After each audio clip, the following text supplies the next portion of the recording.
Students, अब हम start करने वाले हैं इन्वेस्टिंग एक्टिविटी। हमारा इलस्ट्रेशन नंबर है 32 में इलस्ट्रेशन में हम करेंगे इन्वेस्टिंग एक्टिविटी। पार्ट 1 मैंने जो ऑपरेटिंग एक्टिविटी का था वो पिछले वीडियो में बना दिया है, उसका पार्ट 2 है ये।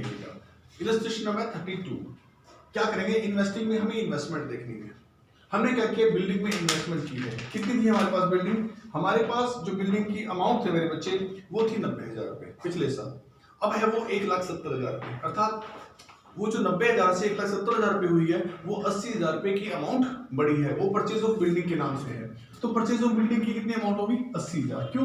पहले वो 70 थी, अब कितनी होगी? पहले वो 90 थी, अब वो होगी 170, तो 80,000 रुपए बढ़ी, तो वो परचेज ऑफ बिल्डिंग कहा जाएगा। अर्थात बिल्डिंग को परचेज करने में खर्च हुए, purchase of land and building, ये आ गया पहला। उसके बाद है लॉन्ग टर्म इन्वेस्टमेंट परचेज करी है। पहले वो 40 थी, अब वो 65 है। पहले वो 40 थी, अब वो 65 है। 25,000 की जो है हमने इन्वेस्टमेंट परचेज किया है, लॉन्ग टर्म इन्वेस्टमेंट, वो भी हमारे पास अमाउंट आ गया कितना? 80,000 प्लस 25,000। यहाँ भी कैश यूज ही हुआ है, कैश एप्लीकेशन में प्रयोग ही हुआ है।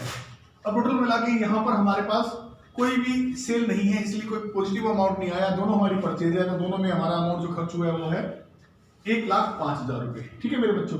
अब net cash use in the investing activity कितना हो गया? 1,05,000 रुपए।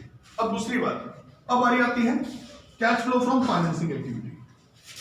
फाइनेंसिंग एक्टिविटी में सबसे पहले हम जाते हैं फाइनेंस की तरफ, और फाइनेंस में हमारे पास होंगे share, equity shares, preference shares, debentures, या किसी पब्लिक डिपॉजिट से पैसा, किसी भी जगह से पैसा फाइनेंस को लेना, या किसी भी का डिबेंचर्स का, या किसी भी जो है लॉन्ग टर्म लायबिलिटी का पे करना, वो फाइनेंस आना और जाना इससे रिलेटेड है।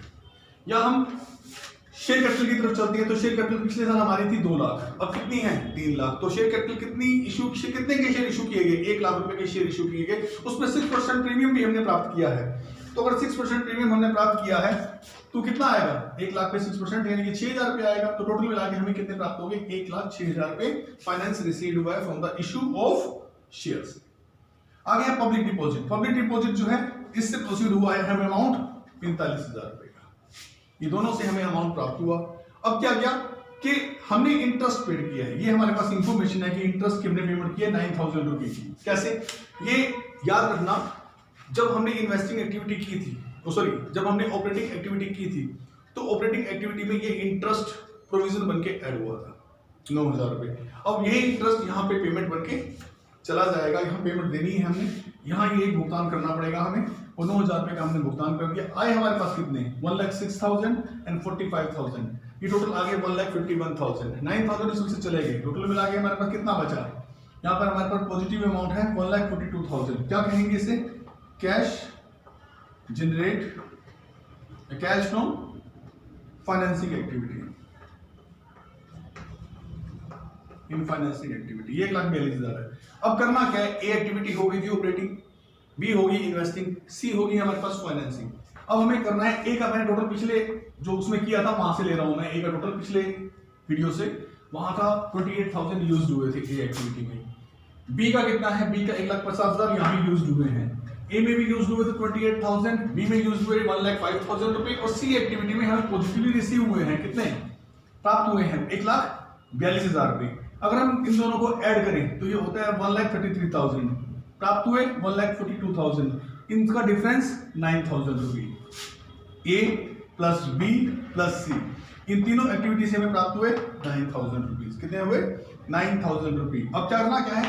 अब ये हमारे पास ए प्लस बी प्लस सी तीनों का कॉम्बिनेशन 1 लाख, 9,000 रुपए आ गया है। अब हमें करना क्या है? कैश का ओपनिंग बैलेंस डालना है, और इसका आंसर जो हमें मिलना चाहिए वो कैश के क्लोजिंग बैलेंस से मिलना चाहिए। लेकिन यहाँ कैश के ओपनिंग बैलेंस के साथ साथ कैश और कैश इक्विवेलेंट यानी मार्केटेबल सिक्योरिटी भी है। हमारे पास कैश का बैलेंस है 35,000 रुपए ओपनिंग, ठीक है, और कैश एंड कैश इक्विवेलेंट बनाना पड़ेगा। कैश और उसके समतुल्य एसेट्स को बनाना पड़ेगा ओपनिंग बैलेंस में। बिगिनिंग वाली कितनी है? 1 लाख रुपए का ओपनिंग, और 35,000 रुपए का हमारे पास कैश का ओपनिंग बैलेंस है, और 10,000 रुपए का हमारे पास क्या है? ये मार्केटेबल सिक्योरिटी है। टोटल मिला के कितना हो गया ओपनिंग? 45,000 रुपए। 35 और 10 45, 45,000 अगर आप ऐड करेंगे 9,000 रुपए, कितना हो जाता है? 54,000। ये किसके बराबर आना चाहिए? ये आना चाहिए कैश एंड कैश इक्विवेलेंट के एंड, यानी कि एंड बैलेंस के बराबर आना चाहिए। और वो कितना है? कैश का एंड बैलेंस है 39, और 15,000 क्या है? Marketable security. तो दोनों को मिला दे तो 54,000 आता है। तो बेटा इस सब में आपको आंसर मिल गया है। फिर जब आप opening cash and cash equivalent डालते हैं तो आंसर जो है वो closing cash and cash equivalent के बराबर बनना चाहिए, वो बन गया 54 आया, 54 ही आपका बनता है।